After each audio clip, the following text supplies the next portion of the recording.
I think, you know, it's up and coming, it's talked about, but people don't appreciate our bodies. So today I have a co-host slash speaker. Hey, Tam. Hello.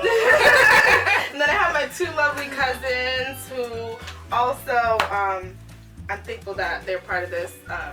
Markiyah. Hello. And Jalisa. What up? All right, ladies. Body positivity. Important topic. Body positivity. I don't even know. If you were to define that, what would your definition be? I feel like nowadays you define what it is, because I mean, a lot of people praise fake bodies. Okay. Some people praise real ones. Some people praise big ones. Okay. Small ones. So it's definitely important that you feel confident about your body. Markiyah, too. Yeah, definitely. To me, body positivity is having appreciation for your body, what you look like, some things that you might want to do to make improvements to yourself, both inside and outside, and also having an appreciation and respect for all bodies and respect for other people's decisions on what they decide to do or not to do with their own bodies as well. Okay, that thorough definition. Yes, I agree. I mean, I think they exhausted Yeah. what I would say body positivity is. All right, well, let's talk about Lizzo. Lizzo. My favorite. Oh, see, right now I feel like she's in the forefront of the media based on her body. You know, she went to an LA Lakers game with this cut-up t-shirt, but in the back was her ass, you know, and that was the talk of the century because some people were like, is she doing too much? And then we have other people that are about body confidence that were saying like, no, she's okay. So what is your take on that?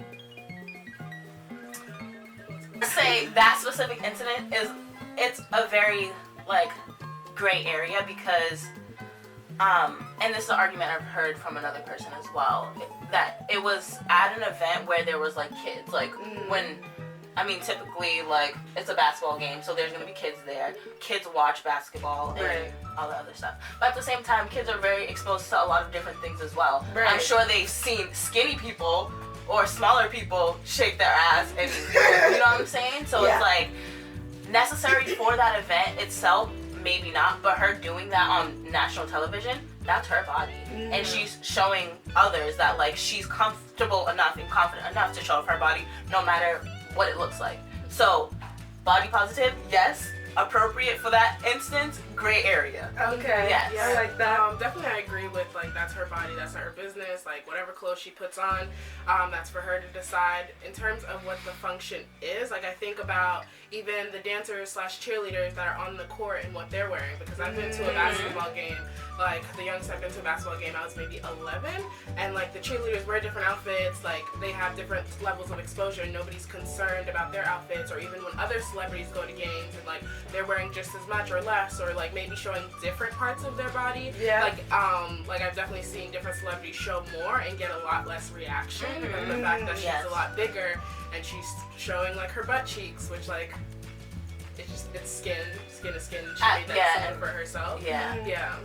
So she's your favorite. Why? Because, you know, Lizzo came and kind of changed the game. There really wasn't a plus size singer, you know, who's out there, you know, doing some of the stuff she does.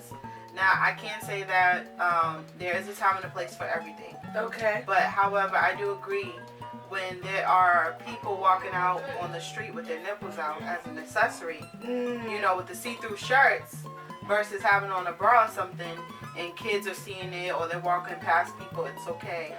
But because Lizzo is plus size, you know, it's a problem. Even with her twerking on her post now, Yeah. a lot of people have something to say about it. But if Megan Thee Stallion gets up there in a thong the same way Lizzo does, it's all It's Megan, oh, hot girl summer, hot girl this and that and the third. You know, people have a problem with it. And then they, oh, Lizzo's doing too much. And I don't want to jump subjects real quick, but then it's like, oh, she's doing too much when she's doing all this stuff. But then the moment that she's in the gym or doing something, oh my God, she's in the gym. I thought you liked being plus size. Oh my Yeah. goodness. You guys done forced her to work out. It's just, you can never please people with your body. Yeah. You go get work done, then they say you don't love yourself. Your Yeah. body's fake. Yeah. So it's like, what do you guys want? I mean, you started off a great little subject because there's a lot of these women who we used to look up. Like there was Monique, there was what's her name, Rebel Wilson. There was Adele. You know, all these women who we saw in the media that were plus size, and all of them are like switching over a new leaf. And I think my biggest thing is the misconceptions that, you know, you being big or fat or plus size equals you're not healthy, you're not this and the third. And I why are those misconceptions there? Because a lot of people think that everybody should be built the same way, look the same way. Like, I literally was on Instagram, and I was telling my boyfriend, I'm just tired of the same bodies. Literally, it's just no waist, it's the hips. The hourglass figure. Yes. Yeah. Like, I'm just tired of seeing it because it is overrated. Everybody gets it. Everybody gets it done. And then the people who actually were born with these shapes, it's like, is it fake or is it real? And that's the thing. It's like health is only questioned if you're big. Yeah. There's so many people that are this small, Okay. that eat more than me, that are literally skinny. Okay, so but it's never unhealthy. questioned. Like, are they healthy? You should not be. You know, blah blah blah. No, it's never like that. But once you're in a bigger body, it's like, well, you shouldn't be doing it. Oh, obesity. Y'all don't eat healthy. Y'all don't go to the gym. People like this, some don't even go to the gym. They haven't worked out a day in their life, but they're seen as healthy. Which is And that's crazy. not necessarily true. Genetics play a big part. But like butt-large, we have boobs and butt. Like that's just in our genetics. It don't matter if there's people like this in our family, like this in our family. That's just genetics. Which is crazy, because some skinny people are considered unhealthy. Yeah, there's definitely a lot of skinny people that are unhealthy. Literally any size can be deemed unhealthy, and like I just find it very frustrating that people like to play doctor when it comes to people being plus size or large. Like being fat is not synonymous with being unhealthy. Lots of people have different types of unhealthy habits, and like fat phobia and fat shaming is like the most socially accepted form of discrimination out there. I definitely do believe that. How like people think that they can play a role in saying that this person isn't okay because of the size of their body. All right, so we all have a weight story, right? I'll specifically speak to, and the ones we never forget, right? So I was in middle school one time, and this little prick said to like around in a group of boys, right? I'm going down the hall, minding my business, like going to my next class, and he's like, "Brittany, are you pregnant?"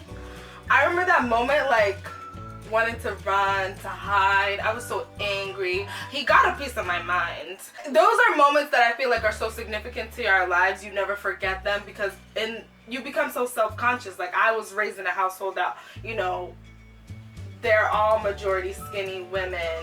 And here I am, the big bone one. And it's always like, Brittany, you need to lose weight. Brittany, stop eating. Brittany, this, that, and the third. It's like, well, dang, can someone say something else besides my weight? Like, I think my skin's okay. Like, can we talk about my skin?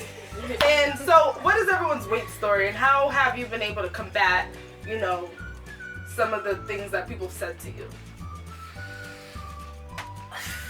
I feel like, I don't know, there's only been a couple of instances where people have like fat shamed me like out.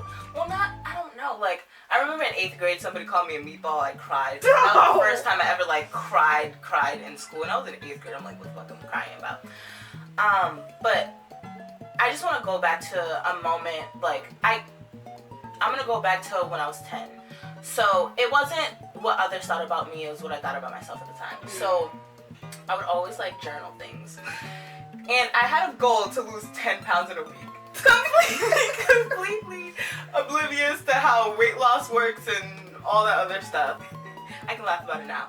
So it was before the beginning of school, and I even bought like smaller clothes. I bought smaller clothes because I'm like, okay, I'm gonna buy smaller clothes. I'm gonna make sure I lose this 10 pounds in a week. Right.